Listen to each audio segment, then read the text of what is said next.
Hey everyone, welcome back to my channel. If this is your first time here, my name is Angel and today we are doing some fall DIYs.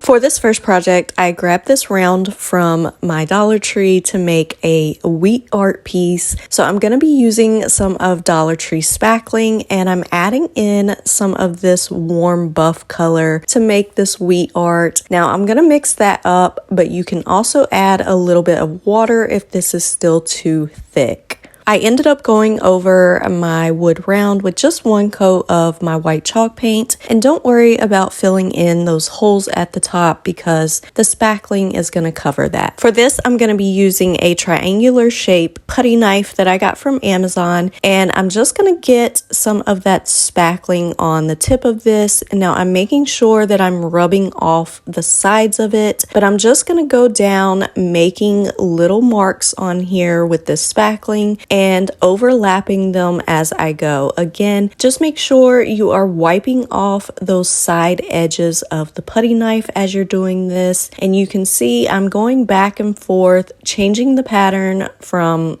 upward to downward as I'm going along, and you're just going to press down at the tip and then push it further down to spread that spackling so that this looks kind of like a wheat pattern. This does take a little getting used to of making those little pieces, but you can always scrape this off if you mess up. You do have a little bit of time to work with this spackling before it dries, so don't worry if you need to test it a little. And as you can see, once I got to the edges, I just scraped around the sides to get the excess.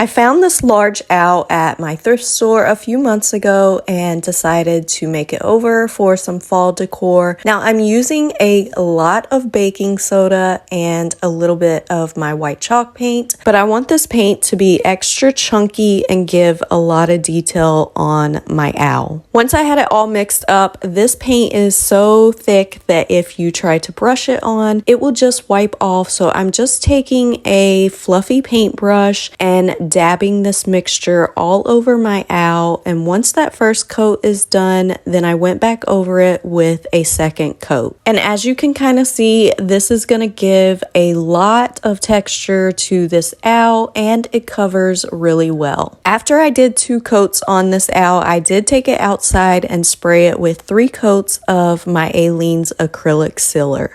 Once the sealer was dry, I brought it back in and I'm using a stenciling brush and some of my European Gold Rub and Buff to go over all the little details on this owl, his eyes, the little feathers everywhere, and his little top pieces and nose.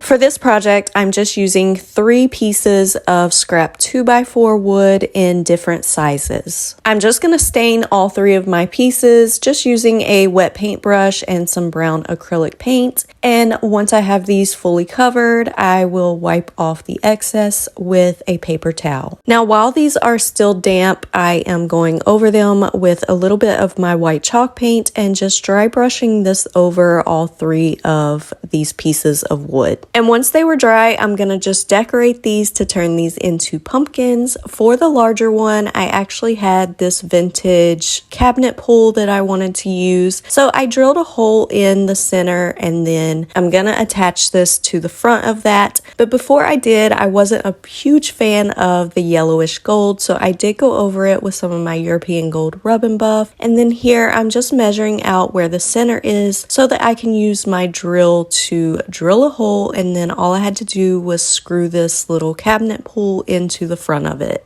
I also wanted to add a little bit more to this, so I'm using these brass corner pieces that I get from Amazon, and I'm just going to use some gel super glue to attach those to all 4 corners. For the medium and smaller size ones, I'm actually going to be using these brass corner protectors on these 2. I also get these from Amazon as well, and they come with little nails. So I just put these on all the corners and then nailed them into the pieces of wood. Then to finish these off, I'm using 2 of these little pumpkin shaped knobs that I also got from Amazon for the smaller and the medium sized one. And then for the larger one, to make it a little different, I'm using one of Dollar Tree's crystal knobs. And I ended up just using some gel super glue on the 2 smaller ones for the knob. And then for the crystal knob, I was able to just screw that down in there.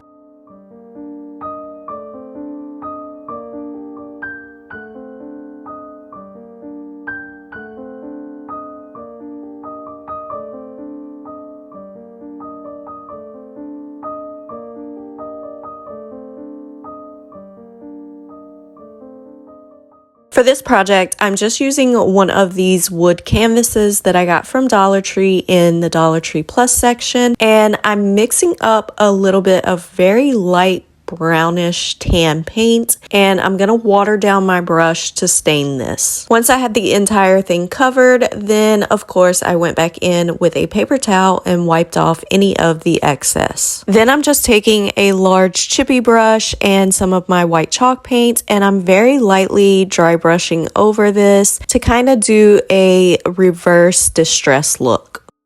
Once everything was dry, then I just went into Canva and made this little Hollow Acres Autumn Market sign, and I traced it out from my computer. And then here I'm grabbing some of my carbon paper that I get from Amazon, and I'm just taping this down to my wood sign. And then I'm gonna tape the paper on top of here and use this little tool that came with my carbon paper to trace over all the wording. Now you could definitely use a stencil or stamps for this if you wanted to, but I did want this to actually look like a handwritten kind of autumn market sign. And as you can see, the carbon paper left the impression on here, so I was able to just take one of my black markers and go over the sign and kind of color in all those letters. So this is a really good option if you don't have a Cricut or a stencil for this. But after I finished filling in all the letters with my black marker, I used my ruler just to make 2 lines, one at the top, one at the bottom. And then I decided to go in with some of these Dollar Tree stamps that have this little design on it, and I added that to the center top line and the center bottom line. Then I grabbed this little pumpkin stamp that I got from Amazon and added that to the sides, and I did decide to add one more line in the middle right under Hollow Acres just to give that a little separation and fill in that blank space. Then I added in some fall leaf stamps.